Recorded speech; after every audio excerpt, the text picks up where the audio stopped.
नमस्कार, आपके साथ मैं हूं अंशु और आप देख रहे हैं हिंदुस्तान समाचार।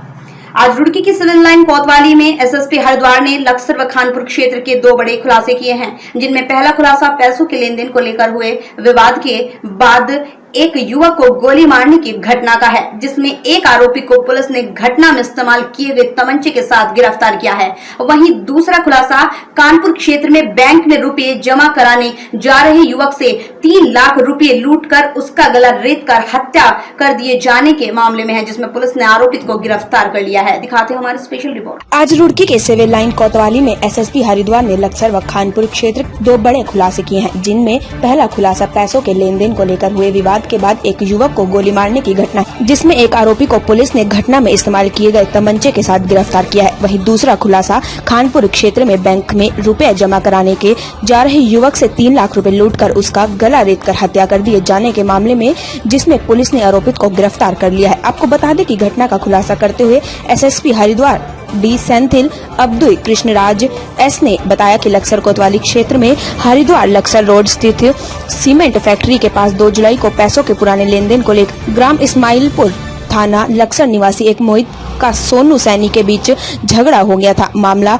कहासुनी से आगे बढ़ा तो दूसरे युवक ने सोनू को गोली मार दी थी। वहीं दूसरी घटना के बारे में जानकारी देते हुए एसएसपी हरिद्वार ने बताया कि दानिश निवासी ग्राम रहीमपुर 3 अगस्त को घर से 3 लाख रुपए बैंक में कैश जमा कराने के लिए बैंक ऑफ बड़ौदा लक्सर जा रहा था। नासिर भी उसके साथ गया था। रास्ते में मौका पाकर नासिर ने दानिश की गला रेत कर हत्या कर दी और उससे रुपए छीन लिए। वहां से गुजर रहे गाँव में ही एक अन्य युवक प्रदीप ने जब यह देखा तो उसने दानिश को बचाने का प्रयास किया, लेकिन आरोपित नासिर ने उस पर भी हमला कर दिया और उसे गंभीर रूप से घायल कर दिया। इसके बाद आरोपी मौके से फरार हो गया। एसएसपी ने बताया कि नासिर अहमद निवासी रहीमपुर को गिरफ्तार कर लिया गया है। पूछताछ के दौरान आरोपी ने बताया कि उसने ही दानिश को एक जमीन दिखाई थी, जिसका सौदा कराया था। इसके लिए ही यह रुपए निकालने गए थे, लेकिन बाद में सौदा कैंसिल हो गया, जिसके बाद दानिश सोमवार को रुपए जमा कराने के लिए बैंक जा रहा था। योजनाबद्ध तरीके से उसके साथ गया और मौका पाकर उसकी हत्या कर दी। एसएसपी हरिद्वार ने खुलासा करने वाले दोनों टीम को 2500 रुपए नकद पुरस्कार देने की घोषणा की है। 2 मुकदमा का खुलासा आज हमने किया है। ये एक मुकदमा जो है कल सुबह लगभग 11 बजे जो है थाना कानपुर क्षेत्र में जो है एक मर्डर का मर्डर हुई थी। उस वजह हमारा थाना पुलिस वो सब जो है तुरंत मौके पर पहुँच के जो है उसमें मर्डर के बाद लूट भी हुआ था 3 लाख का। वो उनका जानकार वाले थे, उनका भाला बसा कर लेके जाके जंगल के अंदर गर्दन काट के जो है उनको मर्डर किया है। तुरंत मौके पर पहुँचने से जो 3 लाख रुपये लूट हुई थी उसको हमने बरामद कर दिया है और जिस चाकू से वो मर्डर हुआ उसको हमने रिकॉर्ड कर दिया है। मुलजिम को गिरफ्तार कर दी गई है और जो दूसरा व्यक्ति घायल था उनको हॉस्पिटल के लिए सही समय पे भेज दिया गया है। तो इस टीम को मेरे द्वारा जो है 10,000 रुपये का इनाम दिया गया है। ये पहले घटना है जिसका आज हमने खुलासा किया है। दूसरा है कि परसों जो है थाना लक्सर क्षेत्र में जो है एक 307 एक सोनू सैनी है, मोहित सैनी है, दोनों जान पहचान के दोनों के बीच में लेने देने का मामला था। उसमें जो है ये मोहित ने जो है सोनू का पैर पर गोली मार के फरार हो गया था। उनको भी हमने गिरफ्तार करके आज माननीय न्यायालय के समक्ष पुटअप कर रहे हैं। तो ये 2 घटना का आज हमने खुलासा किया। तो पहले कोई अभी तक हमारे सामने नहीं आया है। अभी उनके क्रिमिनल हिस्ट्री के बारे में हम जांच कर रहे हैं। सर कोई अपराधी अयोध्या में 5 अगस्त को राम मंदिर के निर्माण के कार्य शुरू किए जाएंगे, जिसको लेकर रुड़की शहर में भी लोग दीपोत्सव मनाने की तैयारी में जुट गए हैं। साथ ही साथ संत समाज में भी खुशी की लहर है। दिखाते हैं पूरी खबर विस्तार से।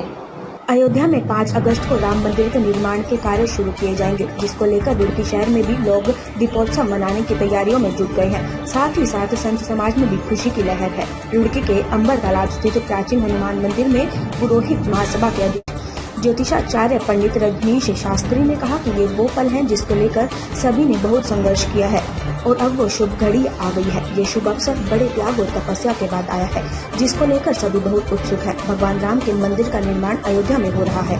इससे बड़ा दिन अब हमारे जीवन में कुछ और नहीं हो सकता। जिससे घड़ी का वर्षों से इंतजार था, वह घड़ी आ चुकी है। अब वह दिन दूर नहीं जब अपने भव्य महल में हमारे अयोध्या श्री राम लल्ला विराजमान होंगे। 500 वर्षों से संतों के संघर्ष और उनके आशीर्वाद से आज हमें यह दिन देखने को मिल रहा है और हमारे आराध्या का भव्य और नव्य मंदिर का शिलान्यास होने जा रहा है, जिसमें पूरे जगत के लोग अपने आराध्य प्रभु श्री राम को दिव्य महल में दर्शन करेंगे, जिसमें सभी में बहुत ही खुशी की लहर है। उन्होंने क्षेत्रवासियों से अपील की है कि इस दिवस को दीपोत्सव के तौर पर मनाएं और अपने अपने घरों में 11 दीपक अवश्य जलाएं। श्री राम, जय श्री राम, जय श्री राम, जय श्री राम। राम जी का मंदिर भारत में भव्य निर्माण, जिसे लेकर के हम सबको बड़ी उत्सुकता थी और सभी जिन लोगों ने, पूरे देश ने, यहाँ के महारथियों ने, सेवकों ने जिस प्रकार से त्याग और तपस्या का एक उदाहरण दिया, श्री राम जन्मभूमि पर एक भव्य मंदिर का निर्माण हो, ऐसी सभी की आकांक्षाएं थी, ऐसा सभी को मन में उत्साह था। और वह जो शुभ घड़ी आई है, बड़े त्याग और तपस्या, बड़े परिश्रम, बड़े आंदोलनों के बाद हमारे देश में अयोध्या के जो पावन नगरी है, वहाँ भगवान राम स्वयं विराजमान होंगे। राम रामेति रमे रामे मनोरमे सहस्त्र नाम ततुल्यम राम नाम वरानने। श्री राम राम रघुनंदन राम राम, श्री राम राम रण कर्कश राम राम, श्री राम राम बहु शरणम राम राम। तो भगवान श्री राम की यह पवित्र भूमि है और यहाँ पर रहने वाले प्रत्येक व्यक्ति का बिना राम के कोई अस्तित्व नहीं है। राम के बिना पूरा ही संसार अधूरा है। यहाँ पर जब भी आप देखेंगे, जीते के राम है, उठते के राम है, नमस्ते में राम राम है, प्रणाम में राम राम है, हंसते हुए राम राम है, संकट में राम है, हे राम। हर प्रकार से राम के बिना मैं समझता हूँ किसी भी व्यक्ति का कोई अस्तित्व हो नहीं सकता है। तो आज जो शिलान्यास होने जा रहा है 5 अगस्त को, इसमें कुछ लोग अनायासी अनेकों मुद्दों को उठा रहे हैं। मैं समझता हूँ इस तरह के मुद्दे नहीं उठाने चाहिए, हमें बचना चाहिए। एक भव्य मंदिर निर्माण जो भगवान की ही, प्रभु की ही परम कृपा के द्वारा हो रहा है। हजारों वर्ष तक यहाँ मुगलों का राज रहा और किन कठिनाइयों के बाद यह मंदिर का निर्माण हो रहा है। यह तो उन लोगों की बड़ी परिश्रम है, तपस्या है, जिनके बल पर आज हम सब लोग इस पुण्य दिन के सब साक्षी बनेंगे और भगवान का जो है, जो रूपरेखा वहाँ तैयार हो रही है, उसे देख करके मन निश्चित रूप से बहुत ही प्रफुल्लित है। पूरे संत समाज में एक उत्साह है, सभी को अपार प्रसन्नता है, जिसको शब्दों में बयान नहीं किया जा सकता। क्या आप दीवारों में सीलन से परेशान हैं? क्या आप हर साल पेंट कराने से परेशान हैं? क्या आप दीवारों में दीमक से परेशान हैं? तो अब क्यों होना परेशान जब हमारे पास है निदान। अपने घर या ऑफिस की दीवारों व छत पर सुंदर पीवीसी पैनल लगवाएं और पैसे और समय दोनों बचाएं। आरव इंटीरियर।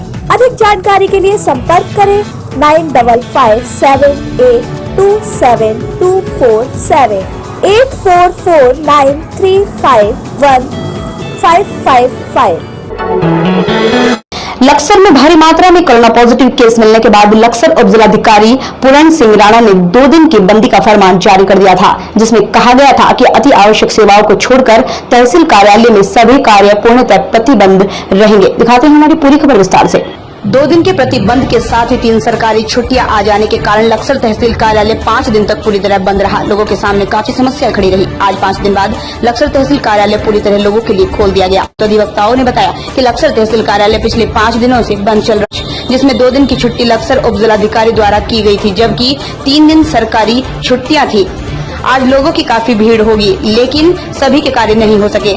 अधिवक्ता ने कहा कि लक्सर तहसील में स्टाफ काफी कम आ रहा है, जिसके कारण लोगों के सामने परेशानी जस की तस बनी रहे और लोगों को अपने काम कराए बिना ही वापस लौटना पड़ेगा। लक्सर उप जिलाधिकारी ने बताया कि लक्सर तहसील कार्यालय पर थर्मल स्क्रीनिंग की व्यवस्था की गई। जगह जगह कैमरे लगाए गए हैं। केवल उन्हीं लोगों को अंदर आने दिया जा रहा है जिनका कार्य अति आवश्यक है। हर किसी को तहसील कार्यालय में आने की मनाही है। कोरोना के बढ़ते मामलों को देखते हुए लक्सर तहसील कार्यालय में सुरक्षा के पुख्ता प्रबंध किए गए हैं। लक्सर से राहुल सैनी की रिपोर्ट।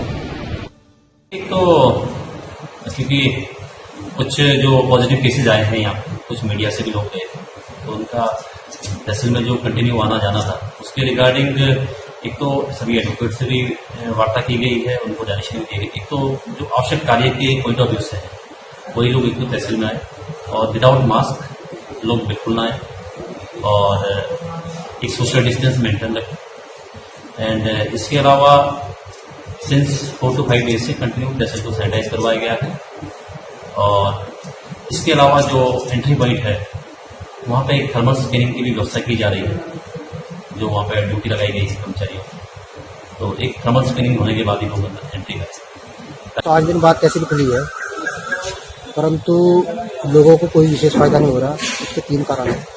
एक तो 5 दिन बाद खुलने के बाद भीड़ बहुत थी, सुबह के समय, और दूसरे समस्त स्टाफ का 1/3 स्टाफ तहसील में उपलब्ध है। उसके अलावा भी बहुत कार्य नहीं हो रहे हैं। कई बार जो कनेक्टिविटी भाग जाती है तब काम ठप हो जाता है, तो इस कारण लोगों को कोई विशेष फायदा नहीं हो रहा। अफसरों की सिचुएशन ये है कि अफसर जो है 2 घंटे से ज़्यादा रुकते हैं, 12 बजे आने के बाद 2 बजे चले जाते हैं और फिर 5 बजे के बाद आते हैं। तो इस कारण पब्लिक को तो परेशान नहीं रहना, परेशान है पब्लिक बेचारी, समय से काम नहीं होता। ये है रुड़की शहर में देर रात आसमान से आफत बरसी। काली अंधेरी रात में आसमान में गरजते बादलों के साथ बिजली की तेज चमक और तेज हवाओं का तूफान आया और इसके बाद आकाशीय बिजली ने कोहराम मचा दिया। आकाशीय बिजली गिरने के कारण रामनगर की नई बस्ती में 2 मकानों की छतें भी क्षतिग्रस्त हो गई हैं। बस्ती में कई मकानों के टीवी, एसी, बिजली के पंखे, विद्युत मीटर भी फूंक गए। दिखाते हैं पूरी खबर। रुड़की शहर में देर रात आसमान से आफत बरसी। काली अंधेरी रात में आसमान से गरजते बादलों के साथ बिजली की तेज चमक और तेज हवाओं का तूफान आया और उसके बाद आकाशीय बिजली ने कोहराम मचा दिया। बस्ती में कई मकानों की टीवी, एसी, बिजली के पंखे, विद्युत मीटर भी फूंक गए। हालांकि इस आपदा में कोई जनहानि नहीं हुई। आपको बता दें, रुड़की शहर में देर रात करीब 2:30 बजे एक जोरदार धमाका हुआ। कड़कड़ाती आकाशीय बिजली रामनगर स्थित नई बस्ती में खड़े एक विद्युत पोल पर गिर गई, जिससे विद्युत पोल क्षतिग्रस्त तो हुआ ही, साथ ही पास के 2 मकान की छतें भी क्षतिग्रस्त हो गई। इसके साथ ही बस्ती वासियों के कई टीवी, एसी, विद्युत मीटर, बिजली के पंखे भी फूंक गए। जोरदार धमाके के बाद लोग घरों से बाहर निकल गए। हालांकि इस आपदा से कोई हताहत नहीं हुआ, लेकिन माली नुकसान जरूर हुआ है। तेज हवाओं के कारण शहर में कई जगह पेड़ भी टूट कर गिरे हैं। स्थानीय निवासियों ने बताया, देर रात जब वो मकान में सो रहे थे तो जोरदार धमाका हुआ और वो घबराकर घरों से बाहर निकल गए। तब उन्हें मालूम हुआ आकाशीय बिजली गिरी है। बाद में उन्हें बिजली से चलने वाले सामानों के फूंकने की खबर लगी। सूचना पर विद्युत अधिकारी और कर्मचारी मौके पर पहुंचे और बिजली सुचारू करने में जुट गए। तूफान था और बिजली गिरी बहुत तगड़ी और कमरे में सो रहे थे हम, और कमरे में से बच्चों को मैंने बाहर करा और देखा क्या कमरे में आग लग चुकी थी कई जगह, और मैं बच्चे को बाहर करके उनका आग बुझाई और फिर जाके पब्लिक इकट्ठी हो गई। फिर जाके हम नीचे आ गए वहां से कमरे में से। कैसा लगा आपको जब जैसे बिजली गिरी? बिजली गिरी जैसे चीन ने एकदम, मगर चीन के विवाद चल रहा है, ऐसा मिसाइल गिर दियो कभी, ऐसा लगा है। चिंगारी हमारे घर तक गई वहां पर। आपकी भारी वर्षा, जो मौसम खराब रहा हमारा, उसमें बिजली गिर गई हमारे घर पे ऊपर। हमारे पूरे घर के जितने भी अप्लायंसेस थे, हमारे एसी, फ्रिज, सब चीज सब तबाह हो चुके हैं हमारा घर में, बल्कि आग भी लग चुकी थी। हमारे जितने भी वायरिंग है सब में आग लग चुकी थी, और हमारे ऊपर जो लेंटर है वो भी बिजली गिरने से सब टूट चुका है।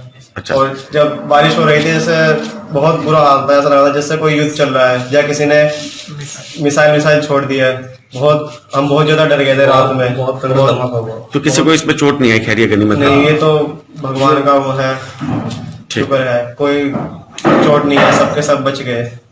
तो अभी तक की खबरों में बस इतना ही। तो ऐसी ही छोटी बड़ी खबरें देखने के लिए लगातार बने रहिए हमारे चैनल हिंदुस्तान समाचार के साथ। नमस्कार।